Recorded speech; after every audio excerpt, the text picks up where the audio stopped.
ndi wano obadde tubuzeeko musicale tukyakulaba wafuuka comedian nafuuka comedian nkolera wa comedy obeera ku intaneti comedy kola bino comedy walaba comedy ki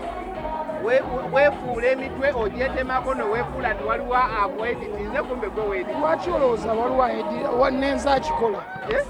ani akugamba nzakikola obadde walwa musicale obadde oli kuki musicale nawumulamu omuntu yenna omulala abayimbi tekitegeeza nti abeere robot nga buli ssaawa ayimba ndina ebintu bingi byenkola. I am an ambassador for so many companies and kinfuula busy ne jimu enfuula busy njala beera nga Swaziniga kakati ndi busy kakati ebya music nkomyewo olabye wali ate nkunyonyola ki nyimba zange zonna nsolo ziyimba mu kiemu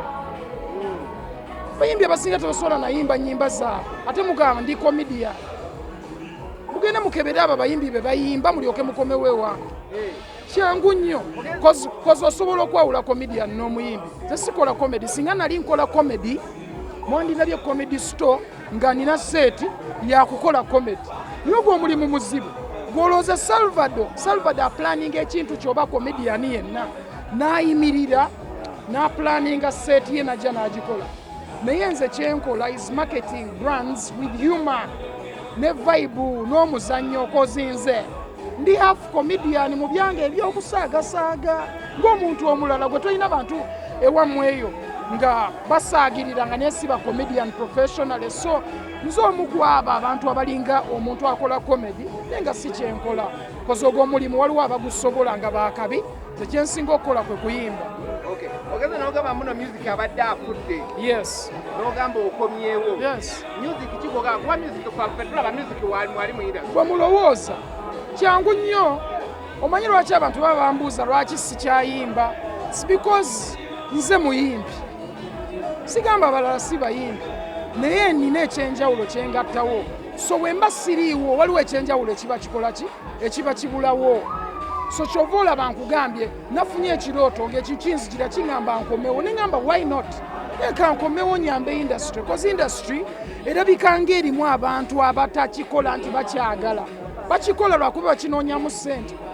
oba okitegeera naye nze nkola music lwakuba mwagala simukola mu njala nfune likes nyingi oba ntegeere nnyo kyova olaba teri kimpapya simukola nti ndi ku panic so nzize kukomawo ntaase industry bibadde bizibu wadde mbiterezi obwagazi tebuliimu era ennyimba oziwulira ennyimba ezisinga zifaanagana nze nsobola okugamba tunuulira abayimbi abasinga bye bayimba otunuulire bye bayimba mu 2015 olabe bye bayimba mu 2016 2017 2018 olabo bati byawukana nze nja kuwa ssente bwondabagawo enjawulo mu bayimbi genda kuwa ssente gwendaga nti okay music ono akyuse nnyo abayimbi bali one dimension so njagala ndeeta dimensions zonna nzikomyewo mbaddiza ekintu ekyakabi abamu balowooza nti music ono fight was because of politics how to is that policy erabirako music okubanga asaanawo music teyafa lwa politics ekintu ekyayonoona covid yajja ng'abayimbi tebasobola kukola mirimu gyabwe nga bwe baali basobola ogikola kyali kikyuseemu so oba osuubira tukikole tutya ne bw'okikola online oyagala ojje abantu bakulabe oba okitegeera obayimbire cause music connection eyo gyetaaga ey'abantu so bw'oba ng'obikola online tebiringa kujja wano toyinza na kumanya bwe mpulira bwe nze n'ennyimba ndi musanyufu okitegeera lwakuba ndi n'abantu nsobola obbalabako nsobola obbabuuzaako basobola okunfuuwa nga bali happy oba okitegeera nsobola okwogerako nammwe so opportunity y'amaanyi nnyo okubanga tukomyewo so kibadde kikalubyemu nekijja kukomawo. Epasi oli omu ku bayimbi abayimba good music abayimbi ab'amaanyi naye abamu bwe twogera kulinnya Epasi bakulabanga influence obeera nnyo ku social media si kibi tuyite obeera bagakumalira ebiseera byebisinga ddala abantu tebamanyi abantu abagamba malako nnyo ebiseera tebamanyi nti essimu yange eriko eddakiika 15 ku buli application buli lunaku siziyisaamu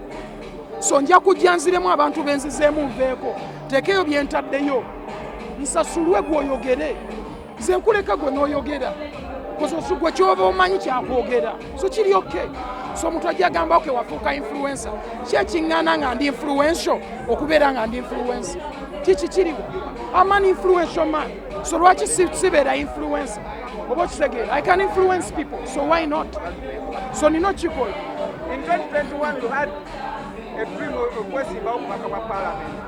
n'otajja now chances nti okulonda president babayimbi ogambye eki mu 2021 walina ekyoto ky'okwesimba okubaka parliament n'otalabika tutamanya kikyakubuzaawo oyo teyali bagonza yali birigonza Leka tugendeko mu wuma abantu abesimbyewo bageraageranya otya gw'osuubira naye agenda otufuga olwaliro bakomezaawo empapula lwaki gwe tewazze komezaawo empapula naye omugambye ekyawuma wuma nagirese waka nagiriisizza emmere wuma otandise komedi mbadde mmanyi wuma naye ntera kuliisa fooko naye wuma ndaba abantu bye bakola mbaagaliza buli omuntu asobola okwesimbawo aba alina obuvumu obwagala okukola ekintu okuteekawo enkyukakyuka which is good kirungi nnyo okulaba abayimbi abayimiridde okusobola okuyambako bayimbi bannaabwe ogwo mutima mulungi kwefiiriza obudde bw'aba alina oteekamu bwetunuulira buli yeesimbyewo aba agenda ateekamu obudde okusobola okubeera mu position eyo takes a lot of sacrifice and time oyo omuntu aba yeefiiriza olw'abayimbi banne so nze mbawa respect nze sisobola si mu bubi naye byokola nina bingi so ngenda nentunulamu neŋŋana ne muganda wange nkyegattemu ekyo naasobola okwasaganya time eyo bwe ndaba nga sisobola nenkireka so nze saasobola kikola naye abasobodde okikola bakyagala balina omutima ogwo so its good for them babeere mu position eyo bakole ebintu ebyo ffe tujja basapootingako mu wuma zonna si wuma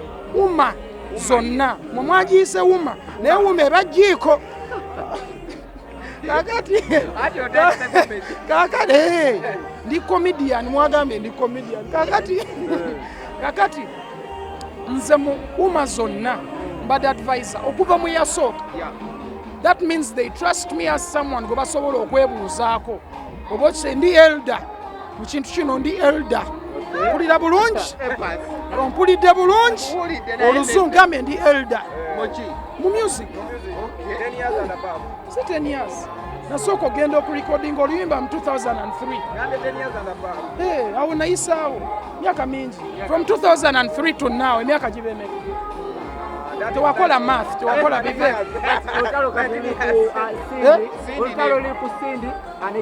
si lutalo kwesimbawo nze Saha yantuukiridde era namuwadde omukwano ne sindi mwagala mukwano gwange naye Saha yantuukiridde nangamba muganda wange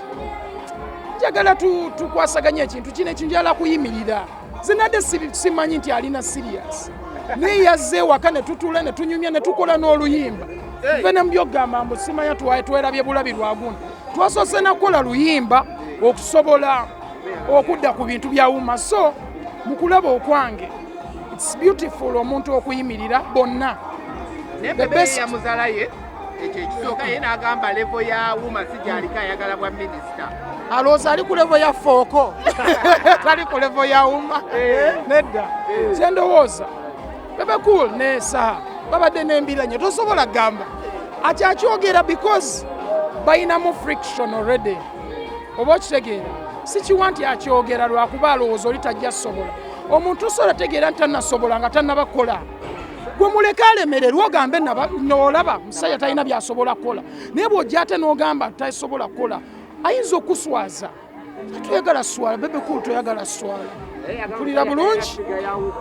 figa kyeki tanyuma kyekyo kiba kizibu kyo buli omu alaba omuntu mu ngeri endala nze nsobola okulabikira ng'omuyaayi naye nga siri muyaayi sinywa mwenge sinywa njaga sinywa sigala nywa mazzi newonde bano nga nze kusumba soba fuli naye waliwo asobola okundaba n'agamba oyo muyaayi kimwanguyira koza omuntu asobola ojjajinga okusinziira ku ngeri gyakulabamu perception naye gye kiggweera abantu baweebwe chance bagezeeko bwe kigaana muteekewo abalala abasobola Bebe yatugambye yayagala kutwala arts zonna si kutwala nti music obwongo we buli kuvuga arts kakati yakakola ki ku ebyo ayimbye emyaka 2 n'omusomo. yayimbira ye ne bafaana kyeŋŋamba for the industry nga bw'ogambye nti agala yambe art industry yakagiyamba ki eleeta studio ekola ki akayimba kali akabanja nenzirayo nenkolerayo kayimba kyakalala kati bwe nakamala bw'ondeetera abayimbi 100 abakoleddeyo nja kuba happy okusobola okumanya nti ekyo nakyo kiyambye abantu but I believe Bebe Cool asobola okuyamba naye kyandibadde kirungi n'aleka abantu bano ne bagezaako n'atabateekako nnyo pressure nga elder nze ne Bebe Cool tuli ba elder tulina oleka abaana bagende bagezeeko okiraba ekintu kya Martha Mukisa okituusizaawa Mathake siina bwe nkitambuza kyakulemerera Mathake yanzitowako ne ŋŋenda mu jiimu era mubadde mundaba twalaba akapale olinnya emiti byokola olinga kira mundeka nninnya emiti nali nkooye ku lunaku olwo ne nninnya omuti sobola okwewogomako waggulu nga training ensusse baana bakutendereza waaka wagera akapale nga waaka ekyo mbadde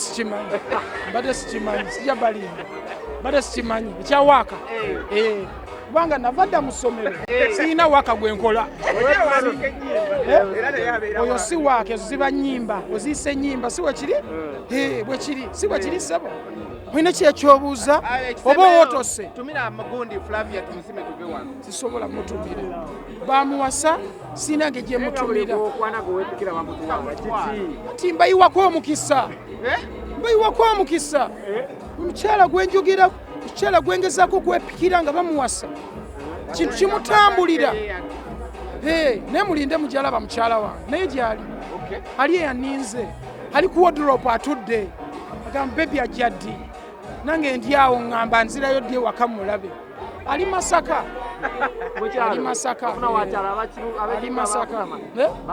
ab'omu kibuga nti ali Masaka naye nga wa mu kibuga lwasajja omutwala lwasa ali mu kkomera enasenza obuli yavaayo akiri ku kibuga ataya ekyo kiyitirivu mbale sikimanyi